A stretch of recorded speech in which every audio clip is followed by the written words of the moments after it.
시청자 여러분 안녕하십니까. 지금부터 존엄캔의 안보정론을 시작하겠습니다. 자, 이번 시간에는요, 지금 이철규 의원이 조금 전에 지금 비례 대표 추천 과정에서 투명하지 못하게 진행이 됐다. 그래서 강하게 또 반발하고 나섰습니다. 여기에 대해서 장동혁 사무총장이 바로 반박하는 성명을 냈습니다. 자, 요 얘기를 전해드리겠고요. 자, 홍준표 대구시장 요즘 강도를 굉장히 높이고 있죠.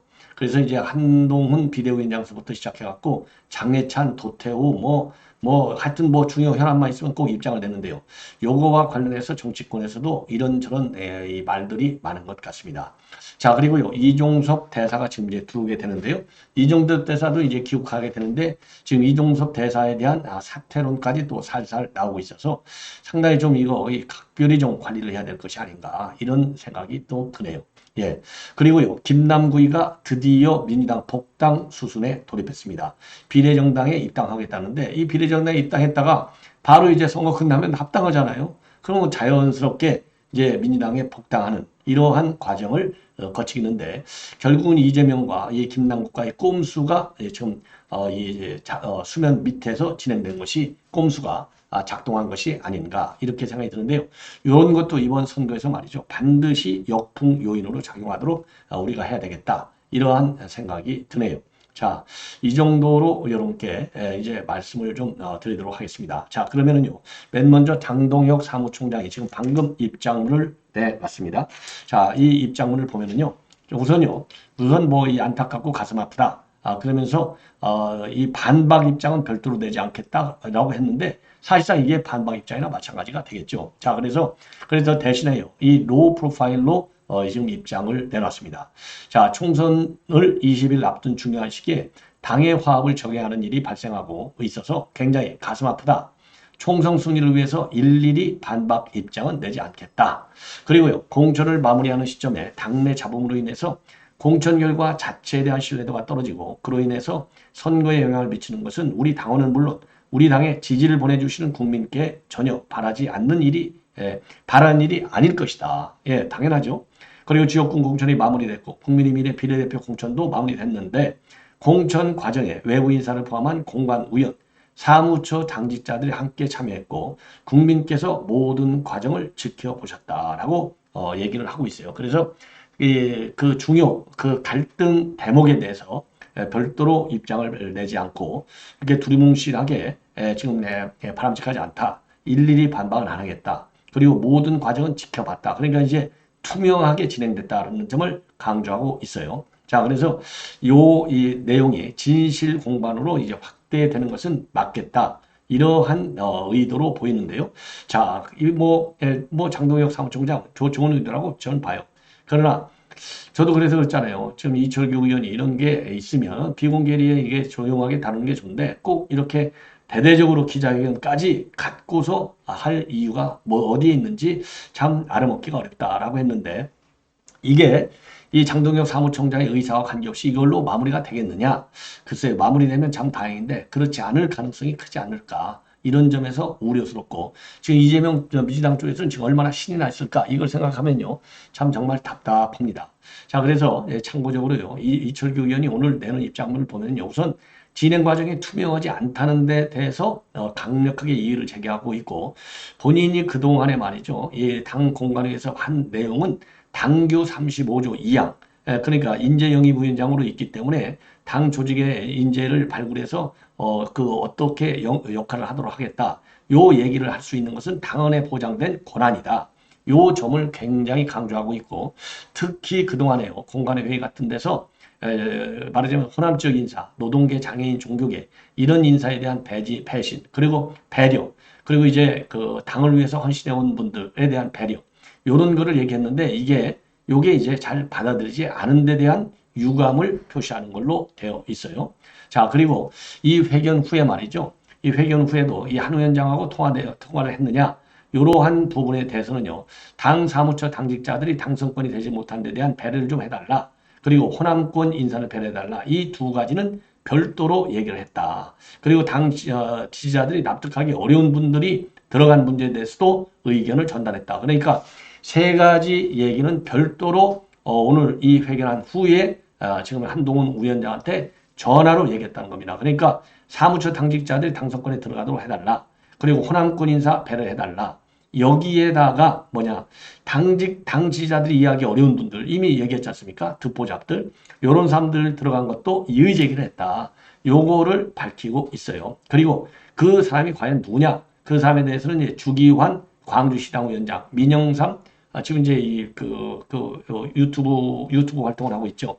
그리고 백현주 요 세 명에 대해서는 한 위원장을 통해서 말씀을 드렸다고 세 명을 밝히고 있습니다. 그리고 주기환 후보자가 대선 추천 인사다 이런 지적이 있는 거에 대해서는요. 대선 때 그 어려운 광주에서 함께하면서 당세를 확장해 왔고 지난 선거 때는 광주시장 후보로 출마해서 상당한 득표를 올리면서 호남 지역에 우리 당의 당세를 확장하는데 크게 공헌하신 분이다. 이렇게 추켜 세웠습니다. 그리고 용산하고는 소통이 없었냐? 이 질문에 대해서는 없었다라고 밝혔고요. 발을 잡혔으면 좋겠다고 했지 않나. 그 정도도 못하면 정치를 왜 하냐?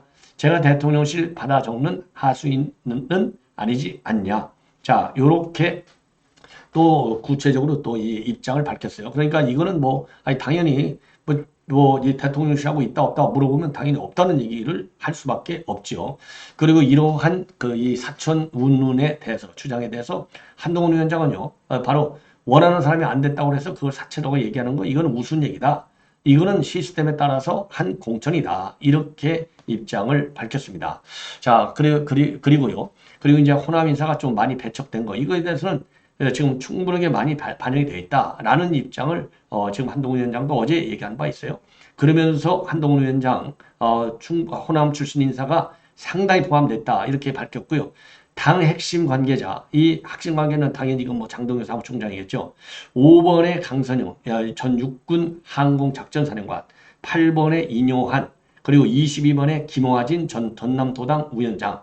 요런 사람들이 호남 출신이고, 이 호남 출신이 그러니까 이제 이 세 명이 딱 들어가 있고, 그 이외에 3번에 있는 최수진 항공공학대 특임교수, 그리고 11번의 한지아 비대위원, 이런 사람들도 호남에 연고가 있다. 그리고 전북과 광주목으로 조배숙, 주기환 위원장을 넣어달라는 요구도 있는데, 지역구에서 삼선했던 조배숙하고 친윤 검찰 수사관 출신 주기환이 당선권에 배치되면 국민이 어떻게 보겠느냐. 요렇게 당 핵심 관계자가 밝힌 바 있어요. 자, 그래서 이 호남 출신을 추가적으로 더 당선권 안으로 배치하는 것에 대해서는요, 지금 이제 이 당 핵심 관계자가 좀 난색을 표했다. 요렇게까지는 지금 나와 있어요. 그런데 오늘 제2탄으로 또 쏘아 붙이고, 그 다음에 이제 한동훈 의원한테 전화까지 한 걸로 봐서는 또 이철규 의원 체면을 또 세워줘야 되잖아요. 그래서 호남권에 이제 한두 명 정도는 더 받아들여질 가능성이 있는 것이 아니냐. 이렇게 생각이 듭니다. 예. 자, 그래서요. 지금 이제 이철규 의원이 이의를 제기한 이제 이시우, 이거는 또 이철규 의원 요청대로 잘라냈어요. 그리고 이제 이철규 의원이 또 하나 문제 제기한 게 13번의 강세원 대통령실 행정관. 이 사람이 도대체 듣보잡이다. 생소한 이름이다. 그러니까 13번 강세원을 빼고 그 자리에 또 누군가를 집어넣을 가능성은 있지 않는가. 이렇게 생각이 듭니다. 자, 그리고요. 그리고 지금 이제 이 당 쪽에서 이 배려가 약하다라고 한 사람은 김민정, 보좌진 몫으로 들어가 있는 김민정 보좌관이 25번으로 들어갔어요. 그러니까 좀 어렵다는 거죠. 그 다음에 서보성 대구시당 사무처장이 26번으로 배치가 됐습니다. 이런 사람들이 배려되지 못한 데 대한 실망감이 더더욱 크다. 이렇게 얘기를 했거든요. 그래서 이 부분에 대해서 이제 국민의 미래 측에서 과연 어느 정도로 배려를 해 주느냐. 요것이 이제 갈등을 어느 정도까지 좀 빠르게 소화할 수 있느냐로 연결이 되지 않을까. 이렇게 생각이 듭니다. 자, 그러다 보니까요. 지금 이제 중앙일보 보도 내용을 보면요. 윤석열 대통령이 이제 이 명단에 대해서 굉장히 불쾌하게 생각했다. 이게 중앙일보 기사에 딱 한마디가 들어가 있어요. 자, 그래서 중앙일보 분석을 보면은 일종의 이제 유난 갈등인데, 유난 갈등의 이제 문제가 바로 어디가 있느냐. 그러니까 이제 내용면에서 아까 말씀드린 대로 주기환 이제 호남권 인사들이 이제 좀 배려가 덜 됐다. 더군다나 호남권 인사는 당헌 단결까지 25% 넣게 돼 있는데 이게 안 들어가 있는 거. 이게 그 문제고요. 또 하나 이제 대통령실에서 불쾌하게 생각하는 것은 형식. 어떻게 공식 발표 10분 전에 일방적으로 통보하냐. 예, 요거는 굉장히 불쾌한 거 아니냐. 더군다나 이철규도 패싱을 당했다. 이거 아니겠습니까? 그래서 이철규 의원이 열받아갖고 나는 탈당하겠다. 그러니까 비대위원장도 나도 그만두겠어. 고성 충돌이 있었다. 이렇게까지 나오고 있는 것 아니겠어요? 그리고 나서 이제 어제 한동훈 위원장이 바로 반박했잖아요. 이거 이상한 프레임 씌우기에 불과하다. 사천한 거 우스운 얘기다. 나는 내가 한 명도 추천한 사람이 없다. 그리고 호남도 충분히 배려됐다. 요렇게 이제 어제 이제 발표를 한동훈 위원장도 공개적으로 이제 발표를 한 겁니다. 자, 그랬는데 이제 오늘 다시 이제 불이 또 붙게 된 것이죠. 자, 그리고 이제 김경률 비대위원도 이제 김경률 비대위원도 지금 나와갖고 추가적으로 또 입장을 발표하면서 요 사단이 지금 커지고 있는 상황이 되고 있는 거예요. 지금 그 갈등이 말이죠. 더 확대 재생산될 수 있는 우려가 지금 나오고 있는 그런 상황으로 지금 치닫고 있는 점에서 굉장히 우려스럽다. 지금 이렇게 이제 보여지는 대목이다. 자, 그래서 김경률도 지금 뭐라고 얘기하냐면 더 위험스러운 상황이 올 수 있다. 이렇게까지 아예 대놓고 얘기하는 거 아니겠어요? 자, 그러면 이렇게 해서 지금 갈등이 양측에 그 친윤계 대표인 이철규에서 그리고 이제 한동훈 친한계 대표인 장동혁 이렇게 이제 공방이 오가게 되는 그 이유는 바로 뭐냐? 제일 큰 이유는요. 지금 앞에서 말씀드린 대로 이렇게 이 방식, 그렇죠? 통보 방식, 사전 협의가 전혀 없었다는 것이죠. 그런데 결국은 총선 주도권을 누가 가져야 되느냐. 요게 이제 결국은 싸움이 된다는 겁니다. 자, 그래서 둘 다 이제 이 대명제, 이제 승리해야 되는 건 맞는데, 그러면 누가 승리를 할 수 있게 주도하느냐 이겁니다. 그래서 이제 한동훈 위원장은 여러 차례 걸쳐서 선거는 내가 치르는 것이야. 이렇게 강조하고 있는 반면에 친윤계에서는요, 비대위원장을 만드는 게 누구냐? 대통령 아니냐? 대통령 입장에서 볼 때는 한동훈 위원장은 대리인에 불과하다. 이런 인식이 강하다는 겁니다.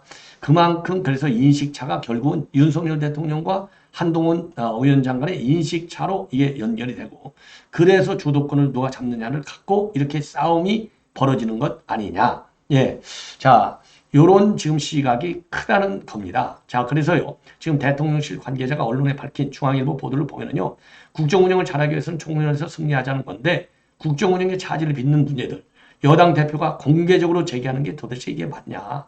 내부적으로 정리할 수 있는 사안을 갖다가 야당 프레임에 끌려가게 만드는 것 아니냐. 자, 요렇게 지금 이제 용산 대통령실에서는 좀 서운하다. 이런 얘기가 나오고 있고요. 그러다 보니까 이제 한동훈 위원장도 이 주도를 해야 되고 또 이길 기회는 해야 되니까 윤석열 정부 집권하고 이번에 치면은 뜻 한 번 펼치지 못하고 끝내가 될 수 있다. 그래서 승리가 절대적 명제고 승리가 돼야만이 윤석열 정부도 성공할 수 있다. 지금 이것저것 지금 따질 때가 아니다라는 겁니다. 그리고 두 사람의 다만요. 그래서 이제 충돌은 근본적으로요. 지금 윤석열 대통령한테 불리한 것이 아니냐. 이런 전망이 지배적이라고 합니다. 그래서 자칫 말이죠. 총선 개입 논란이 불거질 수 있기 때문에 대통령실이 공개적으로 사안을 뒤집는 데는 또 한계가 있기 때문에 불리하다는 것이고요. 자, 그러다 보니까요. 지금 친한계 인사들은요. 윤 대통령과 한 위원장 뜻이 다르다는 것은 친윤계의 호가호의일 뿐이다. 이렇게 지금 평가를 하고요. 당분간 한동훈 위원장은 마이웨이를 할 가능성이 매우 크다는 겁니다. 왜? 우선 총괄선대 위원장이지 않습니까? 그리고 선대위 발대식에서 이제 한동훈 위원장이 뭐라고 얘기했냐면 정부와 집권 여당은 조금이라도 오만하거나 국민 앞에 군림하려는 모습을 보였을 때는 감내할 수 없는 큰 위기가 왔었다. 그게 이 얘기는요. 듣기에 따라서 잘못하면 이거 그러면 윤석열 정부가 오만하다는 거야? 이렇게 또 해석될 수 있는 또 소지가 있다는 것이죠. 자, 그러다 보니까 지금 이제 이종석 지금 황상무는 이제 끝났고요. 이종석과 관련해서도 일각에서는요. 이종석도 사퇴까지 가야 되는 것 아니냐. 이러한 또 얘기가 살살 나온다 이겁니다. 자, 그래서요. 그래서 이제 이런 것들을 보면은 여전히 완전히 갈등이 끝난 것이라고 보기에는 시기가 상조하다. 이런 우려들이 지금 나오고 있습니다. 자, 그리고요. 지금 이제 여러분들 조금 전에도 말씀을 드렸듯이 지금 이 김남구이가 말이죠. 지금 이제 더불어민주연합에 입당하기로 결정을 지었다. 그래서 동아일보가 단독으로 보도하고 있는데요. 더불어민주연합에 입당하게 됐다는 것은 나중에 선거 끝나면 전부 합당 거잖아요. 그러니까 아주 한번 징검다리를 딱 거쳐서 본격적으로 이제 민주당에 다시 입당한다. 그래서 이제 친명으로 또 뛰겠다. 이런 거 아니겠어요? 그래서 또 이재명이가 뭐 그 지금 8월 달에 또 출마한다는 거 아니에요? 당대표? 그러면 그때 또 당직 하나 주는 또 어마어마한 공작을 하겠죠. 그래서 이거는 복당 수술로 본격적으로 돌입한 거다. 이렇게 보는 것이 맞는 것 같습니다. 자, 그리고요. 지금 이제 이렇게 이제 말씀을 드리도록 하겠고, 지금 민주당에서는요, 조국 이 비례당에 대한 상승세가 커지니까 우려가 커져서요. 더불어 몰빵 구를 내세면서 지금 조국 당 견제에 나섰다. 이러한 발언. 그래서 그 조국 견제 차원에서 이 박지원에 대해서도요, 말하자면 이제 엄중 경고를 했다. 이렇게 해석이 많이 되고 있어요. 자, 그리고요, 지금 이제 그 중앙일보에서, 지금 중앙일보를 비롯한 언론에서 지금 대대적으로 보도하고 있는 것이, 지금 이제 홍준표 시장의, 지금 이제 뭡니까? 지금 이제 그 비판들, 뭐 여러 비판들 아주 빠짐없이 하고 있죠. 요것이 이제 또 이 정치권의 회자가 되고 있다고 합니다. 회자가 되고 있어요. 그래서 홍준표 시장이 말이죠. 이제 바로 어제 청년은 꿈에 올라온 이준석 개혁신당. 요거 어려울 것이다. 역전 어렵다. 왜냐면 지금 이준석 보면은요. 지금 공영문의가 압도적으로 50% 이상, 50% 수준의 지지를 받고 있고 절반이 23, 4%의 지지를 받는 게 이준석. 그리고 한 20% 지지가 한정민인가요? 우리 국민의힘 후보 이렇게 돼 있거든요. 그러니까 국민의힘 후보가 3등, 2등이 이준석. 근데 이게 지금 한 20, 30% 차이가 나는데 뒤집겠느냐? 못 뒤집는다 이겁니다. 극복하기 어렵다. 이렇게 보고 있어요. 그래서 정확하게요. 인천일보하고 한길리서치 조사를 보면은 한정민 국민의힘은 20.1%, 공영훈이가 46.2%를 받고 있는 겁니다. 자, 그러니까 이게 뒤집어지기가 그리고 이제 이준석이는 23.1%, 딱 절반이에요. 이거 뒤집기 어렵다. 그리고 장해찬과 관련해서는요. 자, 이 장해찬 어떻게 보느냐? 딱 그러니까요. 나를 경우 없이 험담했던 사람들이 이번에 많이 낙천됐다. 앞으로 낙선하는 사람들도 많을 것이다. 비판하는 건 이해하지만 아무런 근거 없이 비방하는 것은 정치를 잘못 배운 탓이고 못된 버릇부터 배운 탓이다. 아주 직격탄을 날리고 있어요. 예. 자, 그리고 최근에 이제 도태우 공천 취소와 관련해서는요. 공당의 공천이 호적 뒤집기 판도 아니고 이랬다 저랬다 하는데 경선으로 후보가 됐으면 다음 판단은 본선에서 국민에게 맡겨야 한다. 그리고 중요 국가정책 발표는 하나도 없고 새털처럼 가볍게 처신하면서 매일 하는 쇼는 셀카 찍는 일뿐이니 그래가지고 선거가 되겠느냐. 그래서 한동훈 위원장에 대해서도 직격탄을 날리고 있어요. 자, 왜 그러겠습니까? 지금 27년도 대선 이거 얼마 안 남았어요. 자, 그러니까 이제 급한 거예요. 한동훈 위원장하고 지금 이제 이 홍준표하고는 지지율 차이가 어마어마하게 차이가 많이 나잖아요. 그러니까 한동훈 위원장을 때릴 수밖에 없는 거죠. 그래서 사실상 여권에서도 대권 투쟁이 지금 뭐 공개적으로 진행되고 있는 상황이 아닌가. 저도 그래서 그랬잖아요. 홍준표 시장 옳은 말을 하더라도 조금 너무 빈도가 높다. 이것은 아마도 상당수 많은 분들이 공감하지 않을까 이런 생각이 듭니다. 자, 시청자 여러분 이렇게 해서 본 방송은 마치겠고요. 저녁 식사 후에 다시 여러분들을 찾아뵙도록 하겠습니다. 많은 시청을 부탁드립니다. 대단히 고맙습니다.